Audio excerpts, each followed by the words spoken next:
বড় কোনো ভিডিও দিতে পারছি না, কিছু একটা প্রবলেমের জন্য। আর তোমাদের সঙ্গে কিছু কথা শেয়ার করার আছে, তো সেইটাই বলার জন্য আজকে চলে আসলাম। তো দেখতে পাচ্ছ রিলস বানিয়ে নিয়েছি, তো তারপর আর সেরকমভাবেই আমি চলে এসেছি। তো বেশ কিছুদিন ধরে না আমার এই যে এই কানটা, তো কানে না কিছু একটা প্রবলেম হয়েছে। কি প্রবলেম হয়েছে, তো তার জন্য ডাক্তার দেখিয়েছি। ডাক্তার দেখানোর পর না ওষুধ নিয়ে এসে খেয়েওছি, তবুও কিন্তু কান ব্যথাটা কমছে না, যেন কানের ভিতরে কোনো কিছু আছে এরকম লাগছে। ওষুধ খেয়েও কমছে না,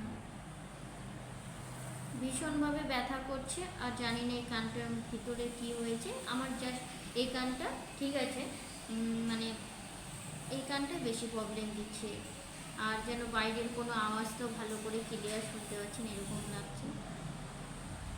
তো সেই জন্য একটু মানে প্রবলেমের মধ্যে আছি।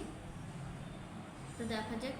আর তোমাদের যদি এই বিষয়ে কিছু জানার থাকে যে কী থেকে কি হয়েছে, আমাকে কিন্তু অবশ্যই একটু কমেন্টে জানাবেন। হ্যাঁ, যদি কারো এরকম প্রবলেম হয়ে থাকে তারা তো জানবে, তো আমাকে একটু সাজেশনটা করে দেবে, ঠিক আছে? তো এটাই বলার ছিল, সেই জন্য আমি ভাবলাম না চলো তোমাদের সঙ্গে একটা ভিডিও বানিয়ে নিই এই বিষয়ে।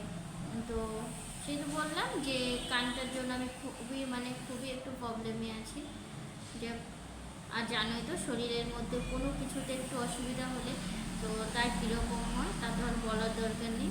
তো বিশেষ করে সেই জন্যই। আর বিশেষ করে হচ্ছে না কানের ভিতরটাই মনে হয় কিছু একটা আছে নাকি এরকম টাইপের লাগছে। কিন্তু ওষুধটা আজ 3 দিন হয়ে গেল খাওয়া, কিন্তু তবুও কমছে না।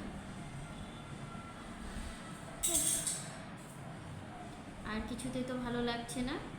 বললামই শরীরের মধ্যে কিছু একটা হলে তো জানো কোনো কিছুতে ভালো লাগছে না, খেয়ে শান্তি পাচ্ছি না, ঘুমিয়ে শান্তি পাচ্ছি না, কোনো কিছুতে শান্তি পাচ্ছি। আমার সেই জন্য কথাগুলো একটু অন্যরকম লাগতেছে হয়তো। তো এতটুকুই বলা ছিল। তো আজকের মতো বাই।